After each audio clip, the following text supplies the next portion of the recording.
Honorable Chief Minister, Honorable Deputy Chief Minister, dignitaries on the dais, ladies and gentlemen,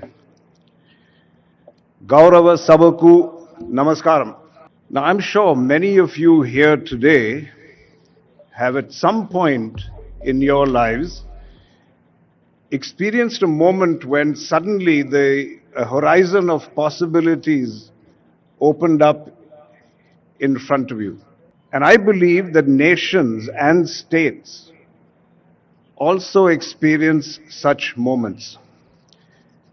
And as I stand before you here today, I can say with absolute conviction that Telangana is at precisely such a pivotal juncture in its journey. We are all here in Hyderabad today when a bold manifesto for the future is about to be launched. Now, I had the privilege of reviewing this vision a short while ago, and frankly, I was astonished. And I don't use that word lightly. The great artist and inventor Michelangelo is believed to have said that the greatest danger for most of us is not that our aim is too high and we miss it, but that it is too low and we reach it. Now, after seeing the blueprint of this vision document, it's clear to me that the danger of aiming low has been decisively buried. This has got to be one of the most ambitious and genuinely people-centric visions I have ever encountered, not just in India, but globally. Equally impressive is not just the scale of ambition, but the depth of its foundation. And I want to emphasize that this vision was co-created. And I repeat, it was co-created. It was not written in isolation, but it was shaped by an extensive consultation with the citizens of Telangana and with experts in chosen fields, by understanding their needs, their aspirations, and their hopes. And frankly, this resonated very, very deeply with me. Because at our own Mahindra Group, I have often said that vision is not the monopoly of just a leader or of a few people. And history has shown us that dreams which become reality are dreams which are shared, which are co-created. Because when people participate in designing their own future, the odds of success rise dramatically. And going further, when policy is shaped along with purpose, the impact is multiplied.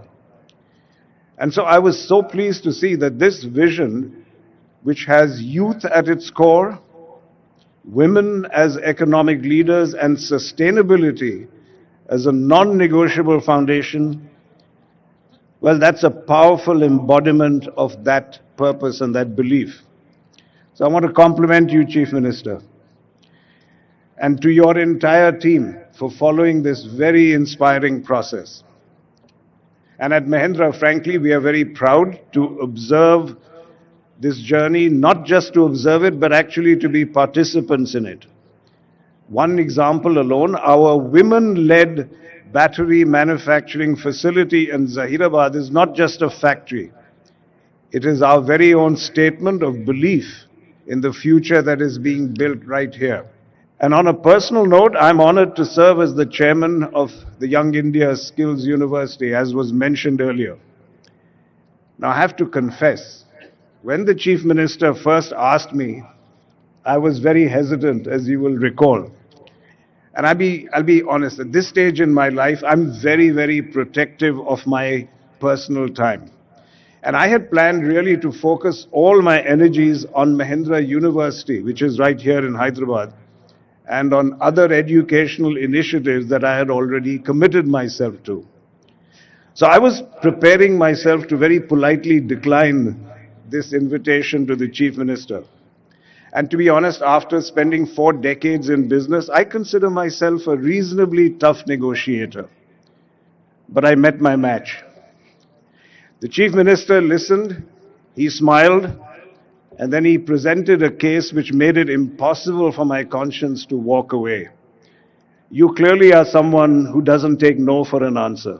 The Chief Minister, to be honest, saw that the Young India Skills University was not just about Telangana, but about India's future. That clarity of purpose turned the request into an offer that frankly I could not refuse. And since accepting this role, my conviction in this role has only deepened. And let me explain why.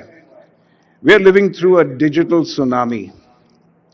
Artificial intelligence dominates global conversations, and it's often accompanied by fear of what AI and the future will bring. But I want to take a contrarian view.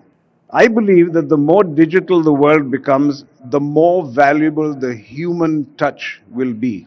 As AI inevitably absorbs the repetitive and the routine, value shifts to what machines cannot replace: the skill of the hand, the intuition of the craftsperson, the empathy of the caregiver, and the problem-solving grit of the technician. And just look around at many developed countries today and developed economies. Their challenge is not a lack of capital or technology. It is really the hollowing out of skilled real-world talent. They have a surplus of managers, but they have a shortage of makers. Nations are built not only on the cloud, but firmly on the ground. And happily, Telangana is choosing a different path.